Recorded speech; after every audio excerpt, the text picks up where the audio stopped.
Hello and welcome to another episode of F1OWC Podcast Live. I'm your host Dylan Anderson, four-time F1OWC esports champion. I've joined once again by three-time world champion Brandon Tanti. Welcome to the podcast tonight. Hello, welcome everyone.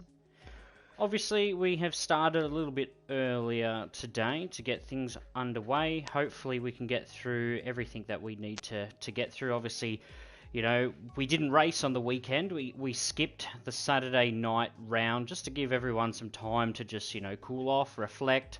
Obviously, what we spoke about on the Friday podcast was something that we felt that needed to be addressed to everyone wholly. I think for the most part, everyone's taken it on board pretty good. It's been very encouraging signs that everyone's been able to sort of take in, potentially some of the criticism openly from the administrators. We just want to look back and reflect on the Canadian and the French Grand Prix rounds in a little bit more of a more positive light, because there was some good racing that come out of that week of racing, and obviously we want to look towards the Austrian and the British Grand Prix. We're going to do the weather draft for those races as well. Brandon, obviously reflecting back on the Canadian Grand Prix, I'll bring you back up to speed with the results. So in the sprint race, Oscar Grant takes the race win for McLaren. Fantastic for him. Keeps up another impressive run of performances in Season 12. Definitely looking the favourite to contest the championship in the top three. Myself, Dylan Anderson with a P2 for Toro Rosso, and obviously Brandon Tanti with those penalties there, initially crossing the line in P1, but managed to hold on to that third place podium finish ahead of Harry Ryan. Austin Smedley for Williams, P5, another 10 points for Williams, fantastic for them. Ryan Lowe, P6, after some contact in that race, managed to pick up the fastest lap of the race, which is fantastic for McLaren and himself, getting that extra point. Shannon Mortlock, P7, difficult race for him. Kurt Dunn down there in the points in P8. Fletcher Sermon picking up points again for Ferrari, and Mitchell Collin with a P10. The only retirement we had was Mr. Trent Fuller. Obviously repeating the scenes of Season 11 in the practice session, a big pile up there at the Wall of Champions. I'm sure everyone took a little bit of a chuckle. I think the reports were that Ryan Lowe had actually made contact with him, so that would have been interesting headlines if they were to retire at the same point one season on. We're going to reflect on the feature race. We have Mitchell Collin inherited the lead from yourself, Brandon. Picked up another win for Williams Racing in Season 12. Obviously yourself in P2. Oscar Grant on the podium again for McLaren, continuing that run of form. Shannon Mortlock, Toro Rosso in P4. Myself, Dylan on P5 for Toro Rosso. Kurt Dunn for Renault in P6. Austin Smedley in P7. Harry Ryan in P8 ahead of teammate Steve Shadlow in P9, with Trent Fuller picking up points again for Scuderia Ferrari. So obviously the big headline to take out of that feature race at Canada was the retirement from Ryan Lowe, which obviously caused a lot of controversy throughout the paddock. Obviously shattered a massive dent in his championship aspirations. Looking back at Canada, from your perspective, obviously losing 2 race wins on penalties, what's your final thoughts on the Canadian Grand Prix? Obviously you'd like to keep it a lot cleaner.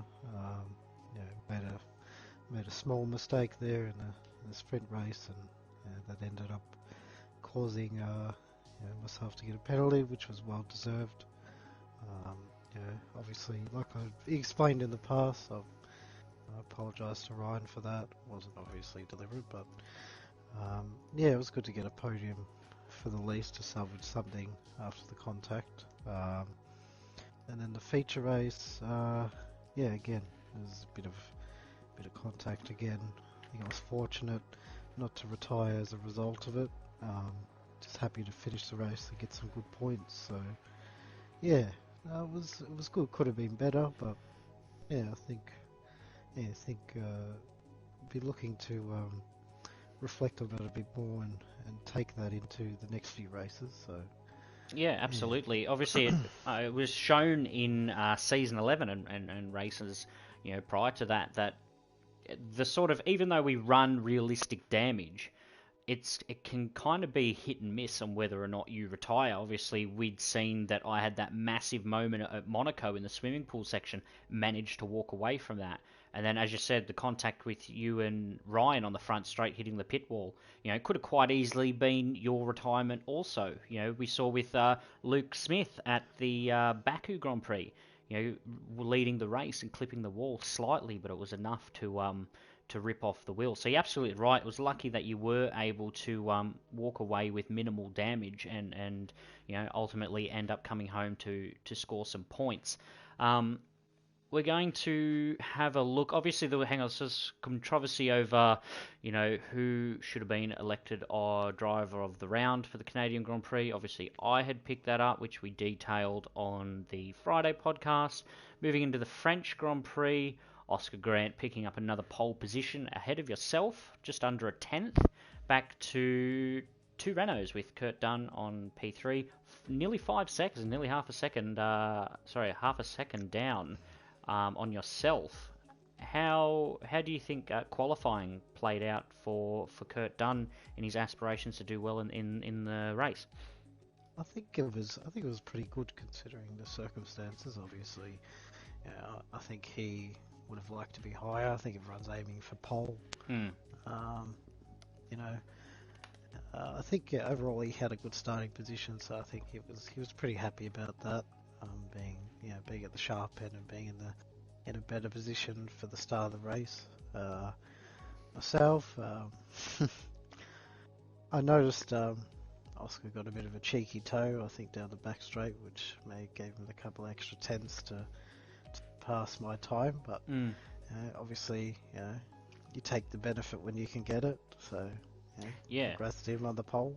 Yeah, that's right. Well, the toe is something that's very difficult to pull off as a picking it up from someone, let alone trying to orchestrate it as your teammate. I know Shannon and myself tried to do something like that in Barcelona, and it didn't quite work. We didn't get the timing right.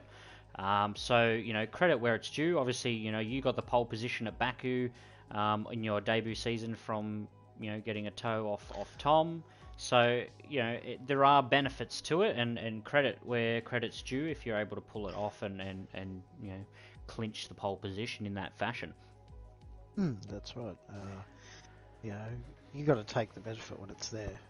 It can get you a whole lot of time. So you just got to hope that the next couple of corners aren't tight ones, because if you're too close to the car in front, then it can hamper you. But as far as I'm aware, I think Ryan wasn't on a lap, so I think he got out of his way for him when he got enough toe. Gave him the clean air to pass through. So it was good execution there by McLaren. So well done. Yeah, it was beautiful. Obviously backing it up in the sprint race with the McLaren 1-2 with Oscar Grant taking the top step of the podium, but Ryan Lowe picking up the point for fastest lap.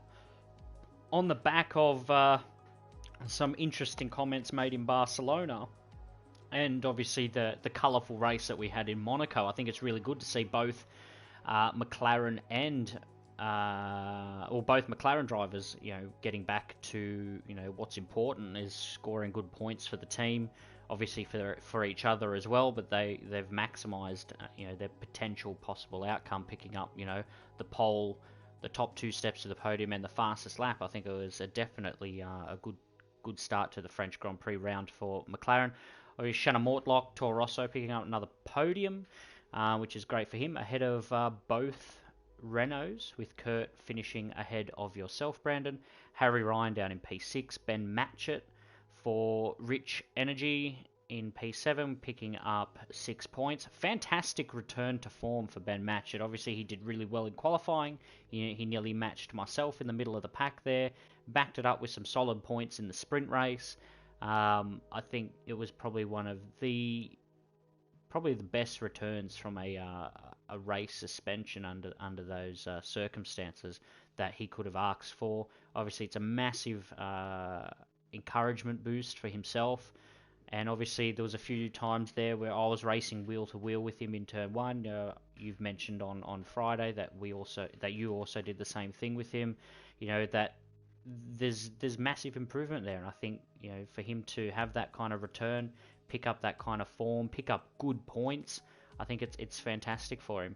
Obviously finishing ahead of Austin Smedley and myself, Mitchell Collin in P10 picking up 1 point, Fletcher Sermon finishing outside the points, and Steve Shudlow retiring, bringing out the safety car at the end there, which ultimately, compressed the field and obviously cost a lot of people positions. Obviously, yourself had a lot of penalties. It's a difficult track, the Paul Ricard circuit, in terms of its layout and its runoff areas. It can be enticing to cut a little bit, extend a little bit, but hopefully that the game's penalty engine has done enough to justify the penalties that were given out, not only to yourself but everyone up and down the grid. I know there was a few applications in the stewards room afterwards about getting some warnings overturned, which ended up resulting in penalties, like warnings that were earned under the safety car. Now, just to put a little bit of clarification on that so everyone's aware of what's going on, we will overturn penalties that occur under the safety car, so straight penalties, but not overturn warnings. So just to make that clear for everyone moving forward, if there are any issues regarding that, everyone's on the same page. So if you bump someone or etc., we'll overturn the penalty, but we won't overturn the warning. So we're going to look into the reverse grid race, intermediate, for the entire event. Everyone one-stopped bar Fletcher, who had a pretty interesting race. Obviously a hatful of penalties went out with the stewards room blowing up. We got Harry Ryan, who managed to hold on to his second race win of the season despite having a 5-second time penalty, so that penalty will be carried over to the Austrian Grand Prix sprint race. Austin Smedley, who picked up P2, which is a fantastic result for himself, and another 18 points for Rocket Williams Racing. Oscar Grant had a 5-second penalty for hitting Fletcher, which dropped him off the podium and promoted myself up into that P3 position.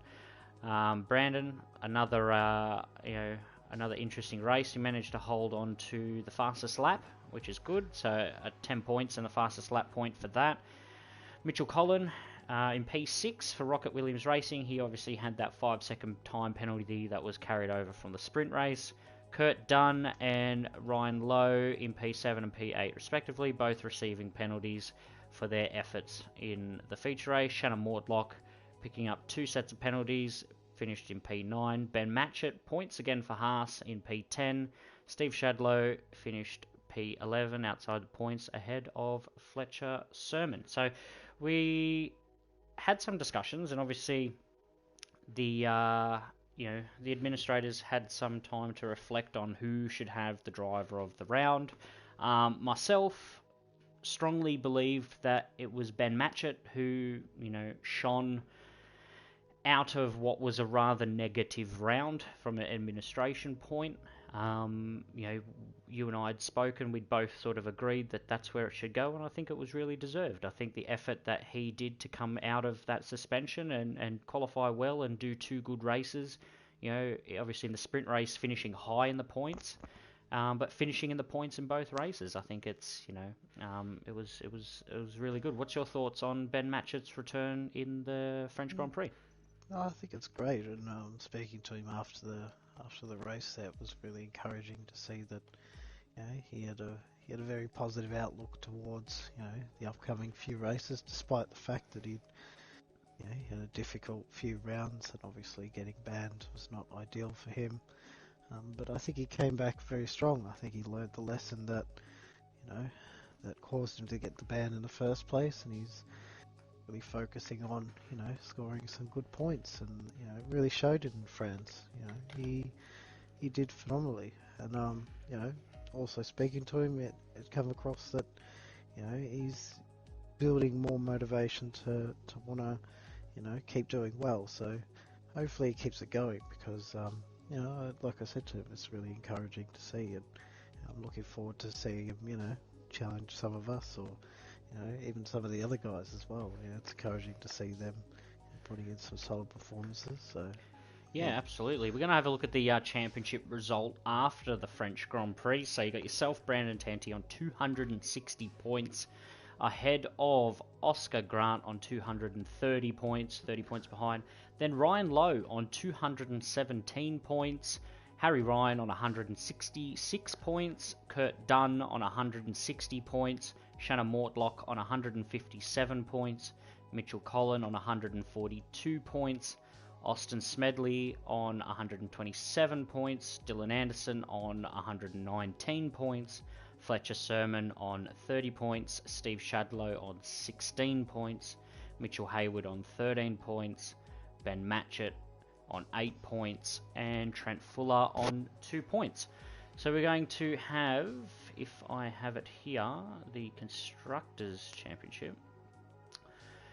So we've got McLaren leading the way on 447 points, ahead of Renault on 420 points, ahead of Toro Rosso on 276 points, ahead of Williams on 269 points, ahead of Red Bull on 130 points, ahead of Ferrari on 139 points, and Haas at the bottom on 21 points. So it's definitely still a very highly contested championship,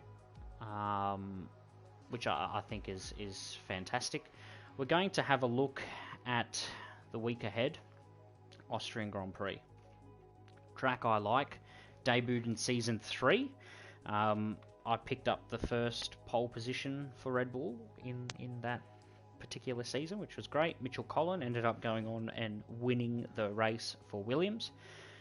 Season 4, Peter Dongo in the Ferrari picked up a win, and then Season 5 and 6, I won it for Mercedes and Ferrari. Then in Season 7 and 8, Brian Cruz won for Mercedes. And then Season 9, Nathan Mazzolo won for Sauber. Kurt Dunn won in Season 10 for Red Bull. Luke Smith won for Toro Rosso in the Season 11 sprint race, and Oscar Grant won in the Season 11 feature race for Alfa Romeo. Having a look at the constructor victories, 3 wins for Mercedes, 2 wins for Ferrari, and then Sauber, Red Bull, Alfa, Toro, and Williams all have 1 win each. Yourself, Brandon Tanti, have the pole or the lap record here at the Red Bull Ring, with a 104.411 set in qualifying in Season 10. Tell us a little bit how the Red Bull Ring is a special place for you to pull some good results. Well, even despite the fact that I haven't got a win, in terms of setting a lap, it's very difficult because it's such a short track. Only having 7 corners. The lap has to be, really on point, so clean. It really punishes you if you make a mistake because there's less time to be gained. Just over a minute the lap. You really are pushing the limits to try and set and get the pole time. The 104.4 is even going to be a competitive time, and it's going to be a hard time to beat. I think even in this season. I don't know what the qualifying results were of last season, but yeah, I think it's difficult. Yeah, it always is a very close qualifying session. Now we've always seen close qualifying, pretty much throughout Season 11 series and in Season 12. It's been really competitive. I think the Red Bull Ring's going to be even more, over exaggerated at how close the competition can be. Obviously with Harry Ryan on the back of a victory in France, going to the Red Bull Ring, he be looking to do well. I know me and Shannon at Toro Rosso are looking to do well. Obviously with Harry carrying that penalty in the sprint race, hopefully he'll be able to either have a good gap or do well in the feature race. Maybe he may win it on penalties. Anyway, it's a track I really love. Struggled to pull some good results despite winning it twice. you know, especially in season 3, it's one of those, you know, on the limits. I love it because there's a lot of undulation to the circuit. It's not one of those, you know, tracks that are really flat, you know, like France, for example, or Canada, where it's, you know, or Silverstone, it's really, really, really flat, and you know, there's no character. Where you know, the circuit in Austria is you know, a really, really beautiful track to look at. Yeah, especially love, you know, racing there and competing there, but you know, it can cause a lot of incidents with people driving on the limit. We saw with, you know, Fletcher and Austin last season on the run up to turn 2. Big crash. I know me and Chris Patajak had a big crash at the final corner in season 3, and then obviously the saga with Ryan and Shannon here last season. You know, it's just one of those tracks that, you know, gets the driver happy. We're going to. I think also, you know, track limits will be tested, especially turn 1 there. I know turn 1 is kind of an enticing corner that makes you want to feel like you can cut it. Yeah.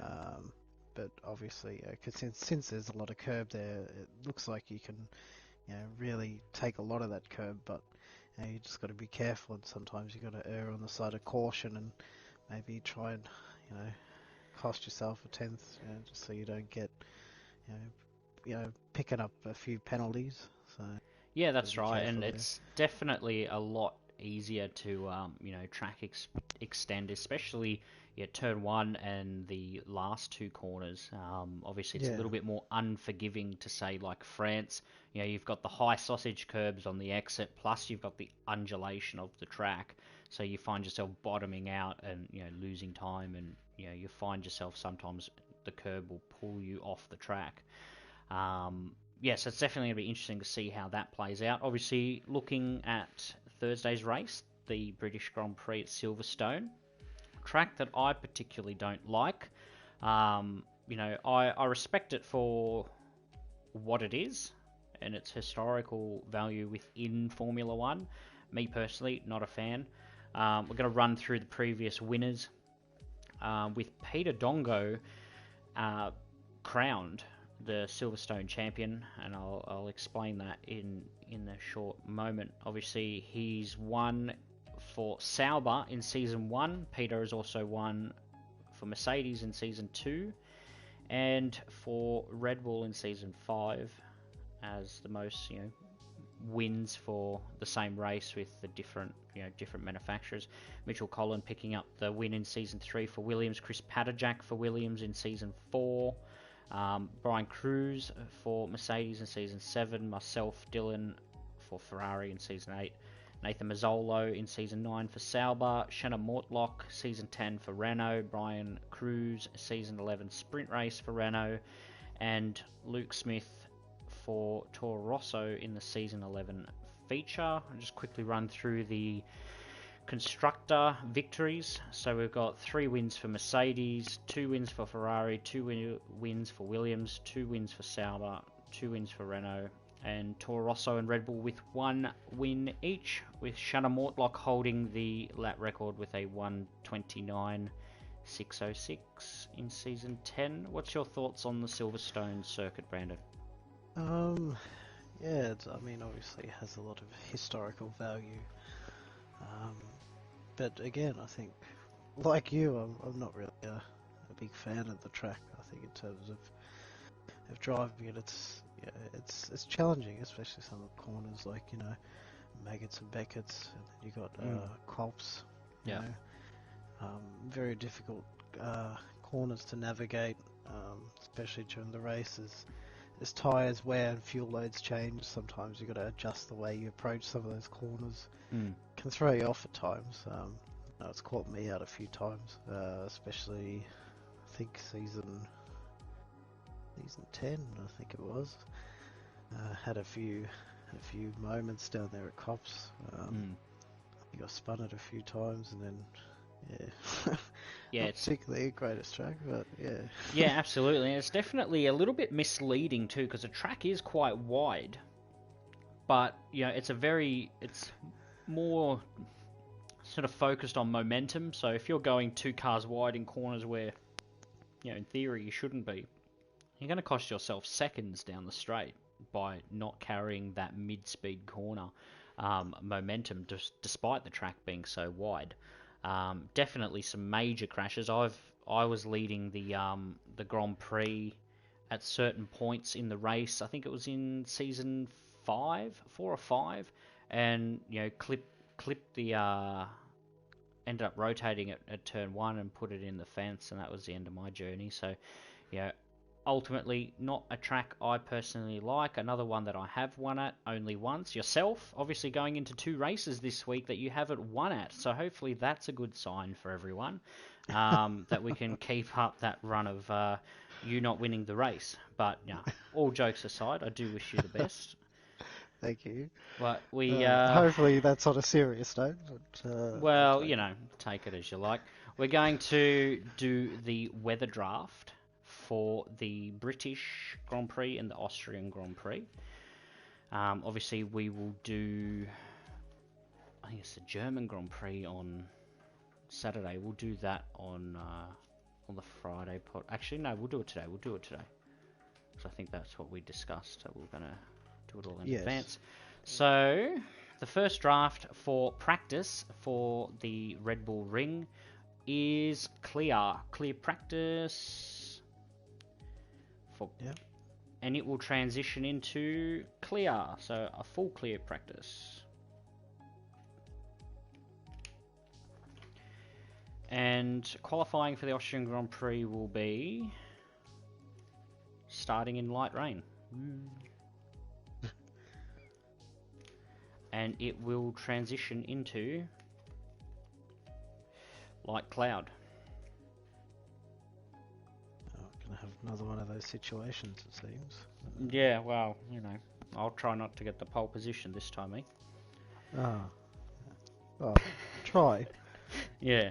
Anyway, we'll go into the sprint race for the Austrian Grand Prix. It will start light cloud and it will transition into overcast. And the feature race will be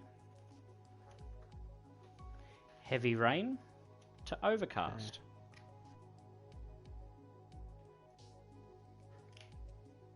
Okay.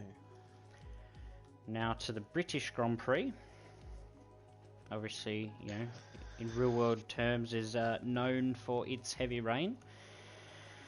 I couldn't think of anything worse, but we'll draft for practice and it will start heavy rain.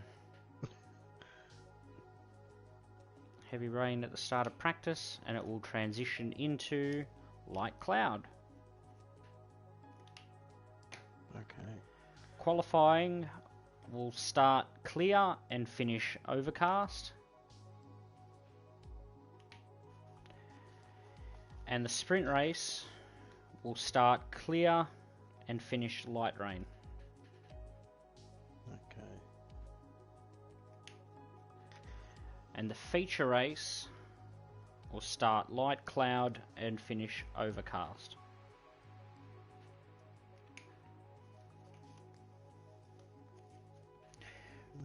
Alright, now the German Grand Prix. Practice will start clear. Okay. And finish overcast.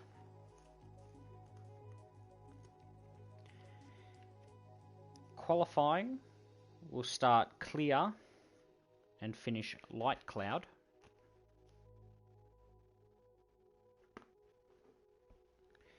And the sprint race will start overcast and finish light cloud.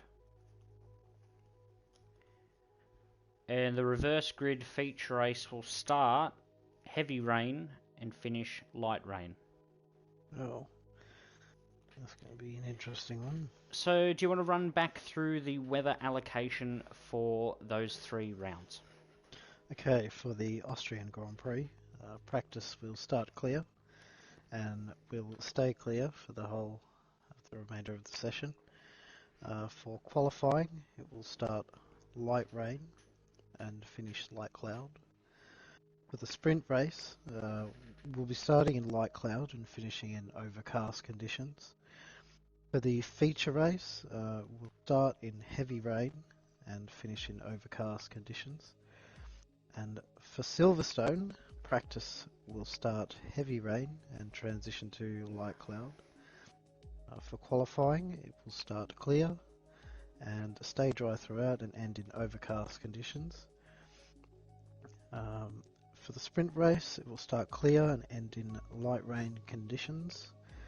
For the feature race, it will start light cloud and end in overcast conditions. And finally, for the German Grand Prix, practice will start clear and end in overcast conditions.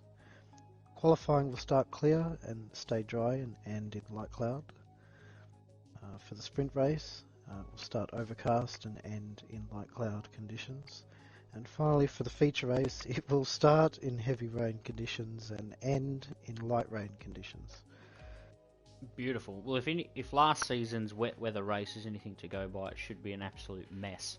So that should be great. What's your take on the weather allocation for Austria and the British Grand Prix? The thing that catches my eye with Austria is it's more so the qualifying there, starting in light rain and finishing in light cloud. So gonna have to send it all on one lap, it seems. Yeah, essentially. You might get two if you're lucky. If you time it properly, you may get two, depending on how quickly the track dries up. You might want to take the gamble and go out when it's still a bit wet, like yourself, Dylan, there in Canada. Oh yeah, absolute masterstroke from the Toro Rosso guys, making it up from their sloppy pit stops in Monaco. No, I think, again, like Canada, another really, really short lap. So you've got the benefit there of potentially overfueling and going out for a couple of laps. Even if it is initially wet, as long as you're there on the crossover, it should be good. I think going out and setting a banker time on intermediate tyres anyway is essential. As we saw in Canada with the people that were unable to, get on the dry tyres and set a dry time. Making sure you've got a relative sort of banker time on the intermediate tyres as a fallback, I think is essential. I think, wet weather at Austria is going to be interesting. I think we had a wet race in season 3 or 4. We may have had one, since then, but I can't recall off the top of my head. But it's definitely a track that'll be interesting with all of that undulation in wet weather, and then polar opposite going to Silverstone, completely flat, high speed track with wet tyres and rain. It's going to be foul again. The wet weather is a trend that we're seeing in season 12, obviously, because we are doing a draft. I think it's good. I think it's been a massive, equalizer for, a lot of people, and, the people that are at the front, in the dry, technically still there in the wet, but it takes, a good effort to be able to navigate, traffic and stuff like that. And we saw in France with Fletcher, leading the race for a good portion of it on the intermediate tyres. So, the strength was there, for him to be able to potentially hold on to a win or a podium. Obviously, there was contact with two drivers that ended up putting him out of that placement. So it's unfortunate for him, but it just goes to show, how, the pendulum can shift between fast people in the dry and fast people in the wet. Obviously, before this will be a shortened episode, because obviously we didn't race on Saturday. So we just want to just recap briefly about what we spoke about on Friday. Ultimately, not go into too much in detail, because obviously people that watch that, they know where we stand. Ultimately, we are here to administrate the series as fairly as we can. Now, we've had really good feedback from Friday's podcast that says, there is an issue that's been going on. There is a lack of respect that's been going on. We see that. Ultimately, we hope that moving into Austria and Silverstone, that people saying that they're gonna demonstrate some more on track etiquette is shown physically on track, and but ultimately we're all here for the same purpose at the end of the day, and we shouldn't have to be handing out reprimands for track etiquette and bumping and running and all that sort of stuff. So obviously the Friday podcast sort of maybe set the tone for some sort of negative vibes, or bit of soul searching, and hopefully we can come back and build from that. And I know a few drivers have put their hand up and said, yes, okay, that I haven't been respecting some drivers on the grid as much as I should have been, and I've been giving it back as much as they give to me, and that essentially is not the right way to go about it. But hopefully we have a more positive outcome this week. What's your thoughts on the feedback that we've received from Friday's podcast, Brandon? Yeah, I think it's really encouraging, but at the same time, nothing is set in stone until you execute that. It's fair enough to say that, and to say that you will do right, but at the same time, I'd like to see that physically, like you said, on track, seeing that sort of respect show, and it will show. I think we'll get a feel for it as administrators when we reflect on each race, and we'll see what comes through in terms of any incident reviews or anything. So I think only time will tell. But yeah, we're really putting our faith in you guys to do the right thing, and as much as we will do the right thing as well by you. Yeah, absolutely. Obviously, some reprimands that have been handed out. Obviously, you picked up one in Canada. Shannon picked up one for his multiple incidents over the last few rounds in France. So he's got a reprimand for that. Both McLaren and both Renault drivers have picked up reprimands for lack of race etiquette to other competitors. What's your take on that particular reprimand that's not often handed out by the administrators? I think both of us, like we spoke about, hope that it's enough to demonstrate to them that we are aware of it, and that they also take that on board and in their stride, and maybe reflect on themselves as how their driving performances have been over the past few rounds, and hopefully take it on with them into the next few rounds. So thinking about what could be done differently, or should I have done a little bit more here, things like that. So yeah, because I think at the end of the day we've got a fantastic series here. We've got fantastic drivers. The quality of racing for the most part has been phenomenal. We've got multiple race winners, multiple podium finishes. It's really tight in the championship, and I don't think that we could potentially get better than this. We've just got to stop crashing into each other. Obviously accidents do happen, but when certain actions are taken to squeeze or enforce contact with other people, that's where we have to draw the line. But I think ultimately what we're doing is good in terms of our racing and our speed.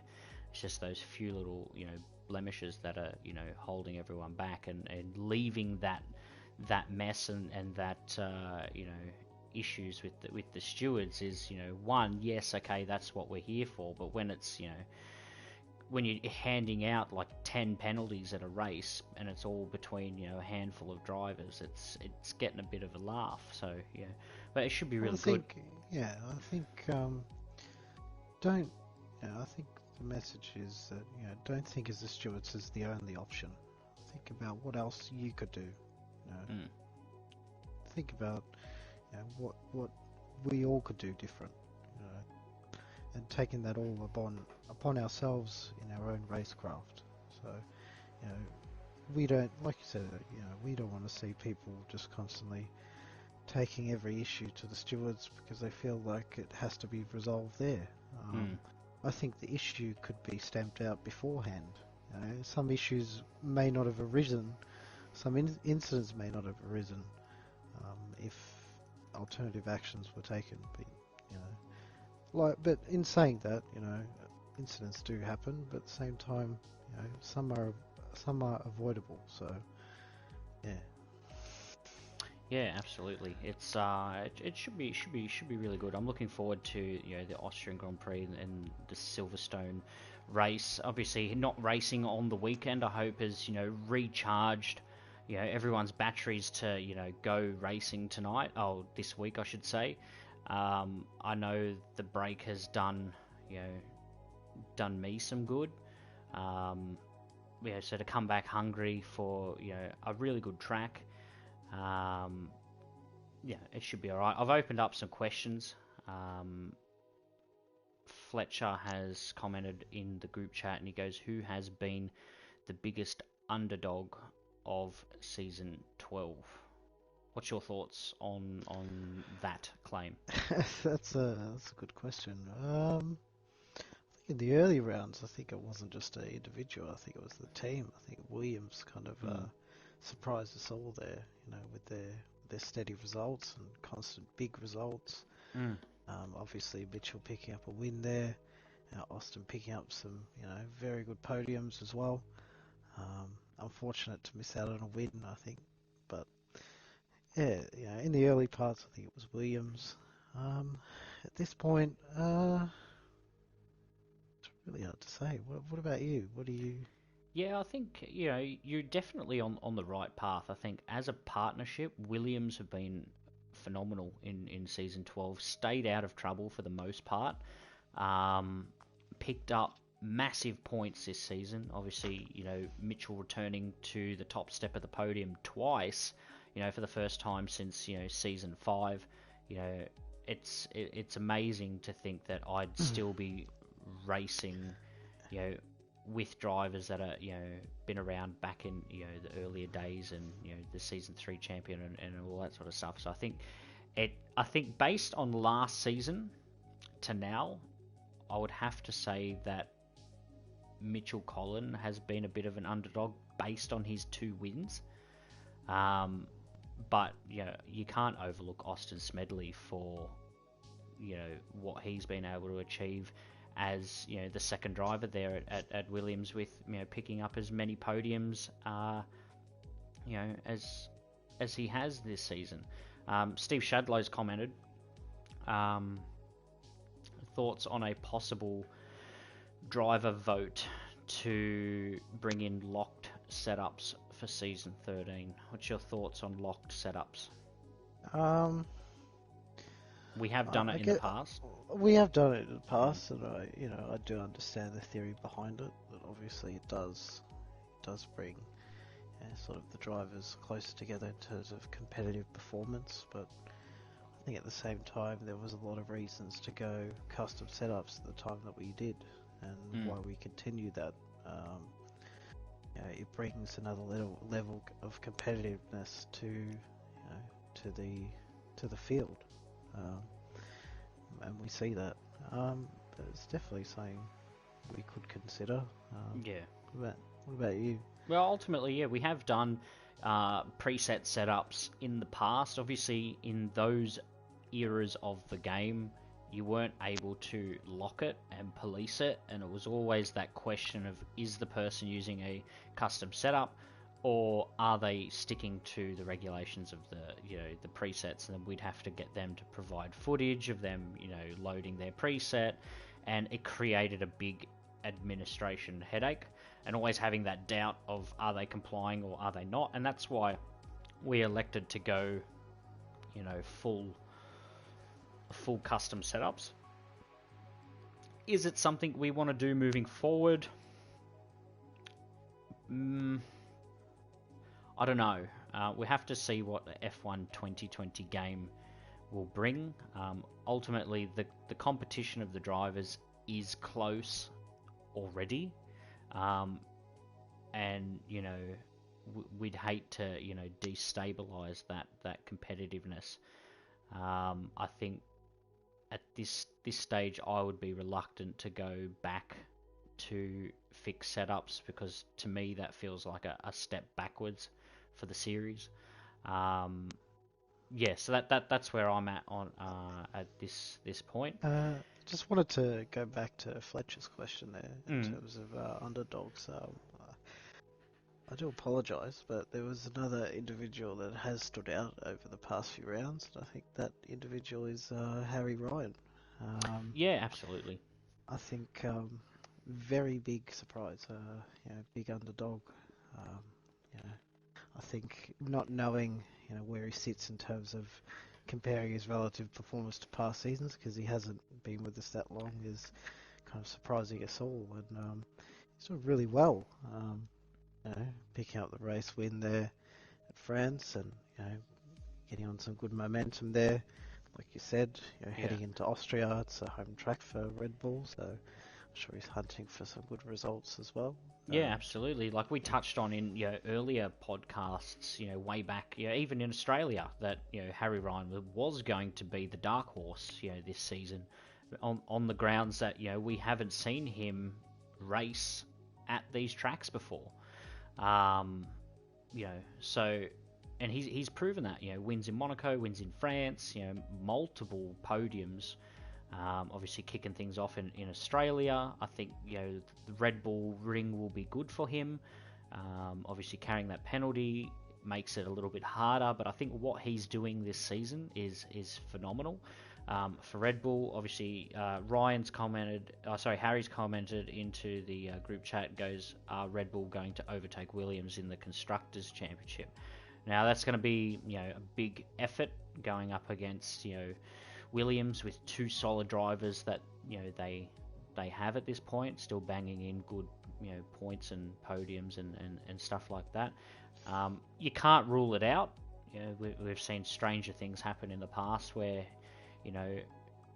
teams that may not have a two-driver, pairing that runs at the front consistently, we've seen those teams finish ahead.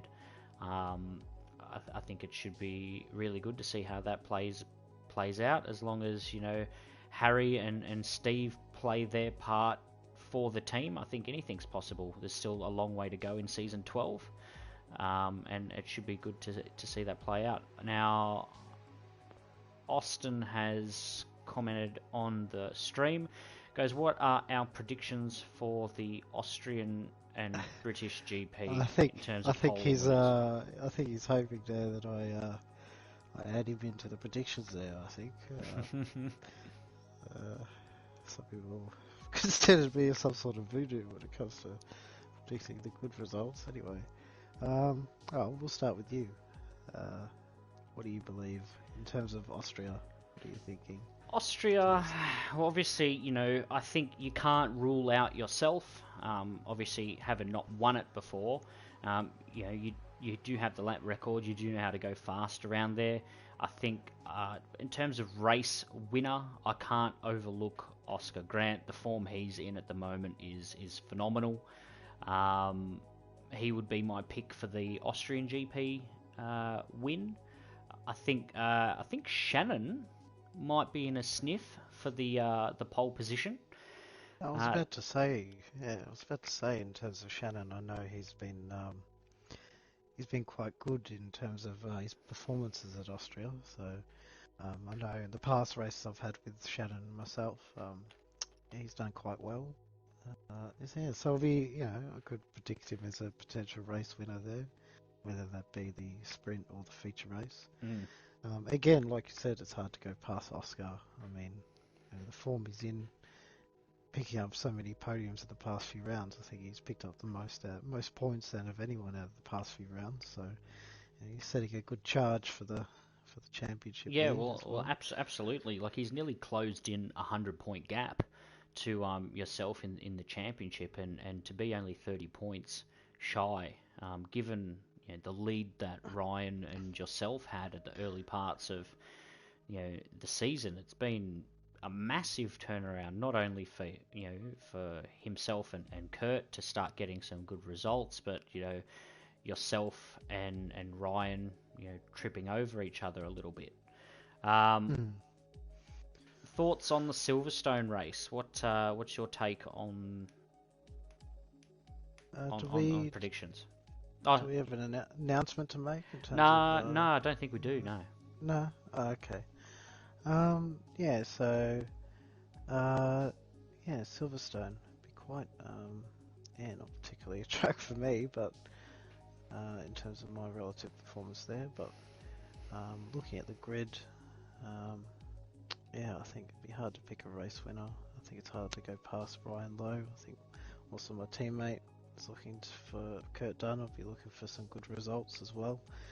Picking up, picking up some of the slack for Renault and hopefully, regaining some of the lead in the constructors as well. Shannon will also be good. In terms of pole, I'm looking at, yeah, it's going to be hard. Yeah, I think I'm going to tip Ryan for the pole.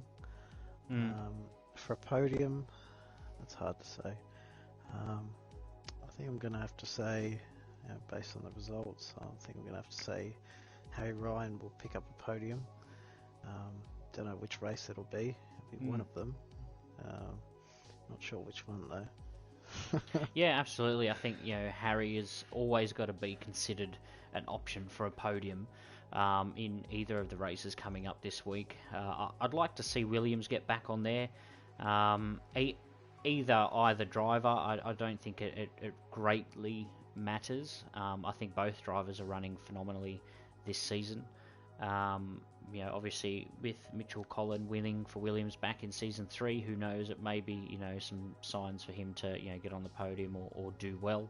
Obviously the wet weather in both races are gonna in both rounds I should say is gonna throw a curveball, keep everyone on their toes. As we detailed before, they're massive differences between the track characteristics. So it should be really good. We got any other questions coming in, guys? We've got there's a question that's come through here. Obviously, Brian Cruz has been coming in and doing a phenomenal job for us, recording the races. Obviously, the exception of Monaco, which he was absent for work. Do you think that this attendance to spectate maybe entice the two-time world champion to potentially return to the F1OWC maybe at the end of the season? I think it definitely does. I know if I was in that position watching the racing, and not actually racing, I'd want to race. Especially if you've been in a position where you've raced before, and you're watching it and you're thinking, you want to be in the action. I'm sure he gets hungry to be in the driver's seat again, and I think maybe at some point he may come back. I think it's a high possibility. Yeah, I think absolutely. The 4 races that I missed at the end of season 11 was really, really hard to watch. Obviously, I was in a different scenario in terms of being competitive and stuff like that. But to be able to sit and watch and spectate a race that I know that I could be competing in, for the sake of Brian in Abu Dhabi picking up the pole, he's still got the pace. He can still do it.